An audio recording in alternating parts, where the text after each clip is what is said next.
ఈ రోజు వేలాది కోట్ల రూపాయలు, దాదాపుగా 2-3 లక్షల కోట్ల రూపాయలు మా శ్రీధర్ బాబు గారు డేటా సెంటర్స్ ఇన్వెస్ట్మెంట్ తీసుకొచ్చిన last 2 years. They need water, particular గా గ్రే వాటర్ ఇవ్వగలిగితే, ట్రీటెడ్ వాటర్ ఇస్తే వాళ్ళకు ఇన్వెస్ట్మెంట్ ఇన్సెంటివ్స్ ఉన్నాయి ప్రపంచంలో. సో ఈ రోజు మనం ఆ వాటర్ ని ఎస్టీపీల ద్వారా ఈ వాటర్ ని విడిచిపట్టుకొని ఈ మూసీ నది ఎంబడే ట్రంక్ లైన్లు, రిజర్వాయర్స్, వాటర్ రిజర్వాయర్స్ చేసి మనం పంపింగ్ చేసి వాటికి నీళ్లు ఇస్తే వేలాది కోట్ల రూపాయల పెట్టుబడులే కాదు, రాష్ట్రానికి కూడా లక్షలాది కోట్ల రూపాయల పెట్టుబడులు వస్తాయి, రాష్ట్రానికి వేల కోట్ల రూపాయల ఆదాయం వస్తుంది. ఇదంతా గ్రోత్ ఇంజన్ కింద మారుతుంది, రాష్ట్రం యొక్క ఎకనామిక్ యాక్టివిటీ మారుతుంది.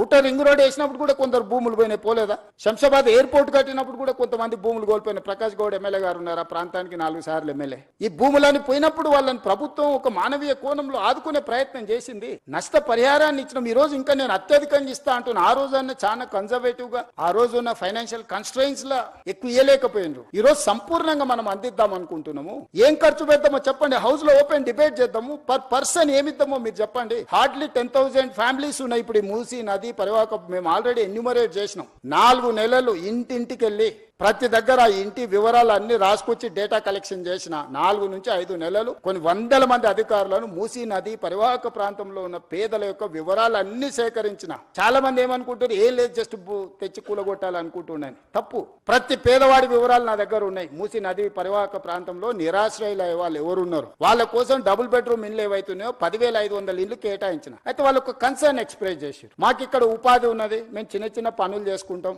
మేము ఇళ్లలో పని చేసుకుంటాం, మమ్మల్ని తీసుకెళ్లి అక్కడెక్కడో వేస్తే మాకు పని పోతుంది, మాకు ఉపాధి పోతుందని నాకు సానుకూలంగా అనిపించింది. అందుకే ఎక్కడికక్కడ ఏరియాలు ప్రభుత్వ భూములలోనే వాళ్ళకి ఇండ్లు కట్టివ్వాలని ఈరోజు మా బట్టి విక్రమార్క గారు ఆ సంఘాలు వస్తే జన ఆందోళన సంఘంతో కూర్చొని వాళ్ళకి హామీ ఇచ్చింది. ఈ రోజు అంబర్పేట ఎమ్మెల్యే, అంబర్పేటలో 150 ఎకరాల భూమి ఉంది. ప్రభుత్వ కార్యాలయకు, పోలీస్ అకాడమీ ట్రైనింగ్ కు పోను. ఆ అంబర్పేట శాసనసభ నియోజకవర్గంలో మూసీ నది ఒడ్డున ఉన్న వాళ్ళందరినీ 20-25 ఎకరాలలో అక్కడ వాళ్ళకి ఇండ్లతో పాటు పాఠశాల కట్టి వైద్య సదుపాయాలు అందించి వాళ్ళకు ఒక మంచి క్వాలిటీ ఆఫ్ లైఫ్ ని ఇవ్వాలని ఈరోజు మేము ప్రణాళికలు చేస్తున్నాం. ఈ పరివాహక ప్రాంతంలో ఎక్కడెక్కడైతే ప్రభుత్వ భూములు ఉన్నాయో ఆ భూముల్లోనే వాళ్ళకు నివాస స్థలాలు ఏర్పాటు చేయడమే కాకుండా వాళ్ళ పిల్లలకు చదువుల కోసం పాఠశాల, వాళ్ళకు వైద్యం అందించి ఆ పక్కనే వాళ్ళకు ఉపాధి కల్పించడానికి ప్రయత్నం చేస్తాం.